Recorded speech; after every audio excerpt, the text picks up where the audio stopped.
दरम्यान खंडणी प्रकरणातला आरोपी वाल्मिक कराड यानं पुण्यात पोलिसांसमोर सरेंडर केलं, तर संतोष देशमुख हत्या प्रकरणातले आरोपी सुदर्शन घुले आणि सुधीर सांगळे यांनाही पुण्यातच अटक करण्यात आली।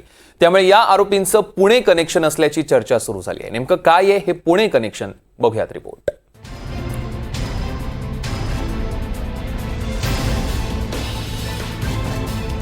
वाल्मिक कराड पुण्यात सीआयडी समोर शरण, सुदर्शन घुले आणि सुधीर सांगळे पुण्यातून अटकेत।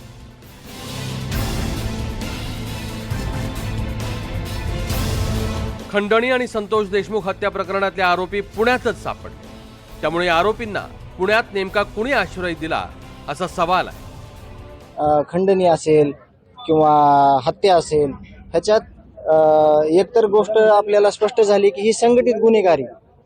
जरी हे 6-7 लोक मुख्य आरोपी असले तरी ह्याच्या मागे हे खूप मोठं म्हणण्यापेक्षा आता आपल्याला तपासातनं कळणार आहे। हे सगळे एका जागेवर आहेत, म्हणजे हे सगळे कोणीतरी जे ठेवलेलं आहे तिथं जिम्मेदारीने ठेवलं असेल ना त्याने त्यांना एका जागेवर सेफ्टी, त्याचा तपास लवकरच होईल। संतोष देशमुख हत्या प्रकरणातले आरोपी पुण्यातल्या एका रुग्णालयात इलाज घेत होते असा आरोप संदीप क्षीरसागर यांनी केला। पुण्यातल्या त्या रुग्णालयाचं सीसीटीव्ही फुटेज ताब्यात घेण्याची मागणीही त्यांनी केली।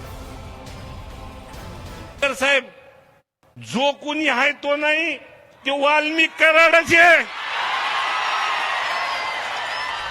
मी आधीपासून जी मागणी करतोय की 6, 9 आणि 11 हे 3 दिवस, 2 मिनिटं बोलून द्या मला।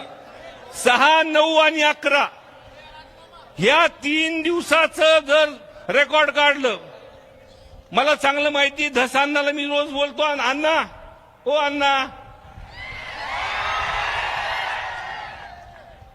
तर तपासामध्ये सुद्धा काय चालू आहे काय नाही ह्यांचे सीडीआर पासून मी काय म्हणतो, फक्त हे वाल्मिक अण्णाच नाही, लई जण येणार ते सीडीआर वरती, तुम्हाला सांगतो मी।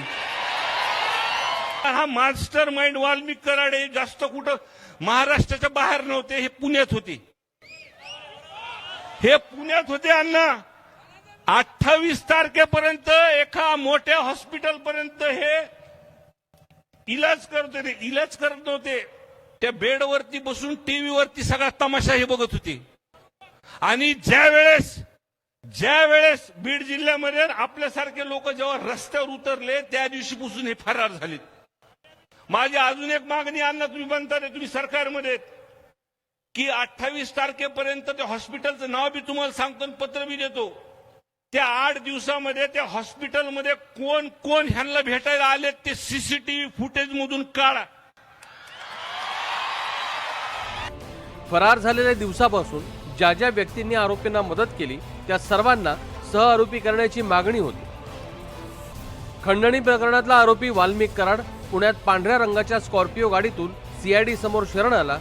त्या गाडीचे मालक असलेल्या शिवलिंग मोराळे यांनाही वाल्मिक कराडचा ठाव ठिकाणा माहीत होता असा आरोप आहे। मला आपल्या माध्यमातून कळालं की अजितदादा अण्णा उद्या त्याला सरेंडर होणार आहे।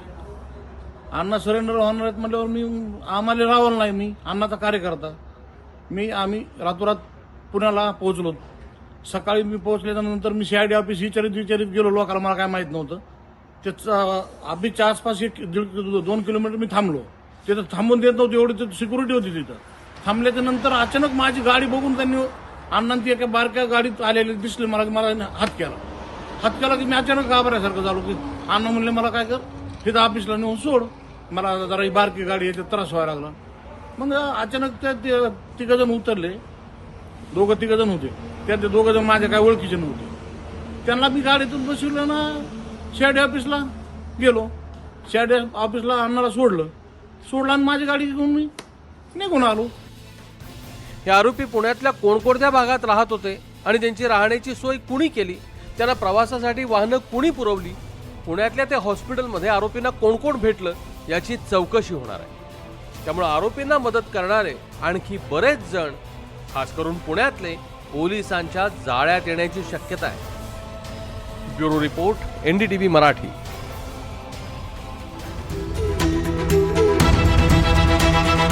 हे आहे NDTV आणि आपण पाहत आहात NDTV मराठी।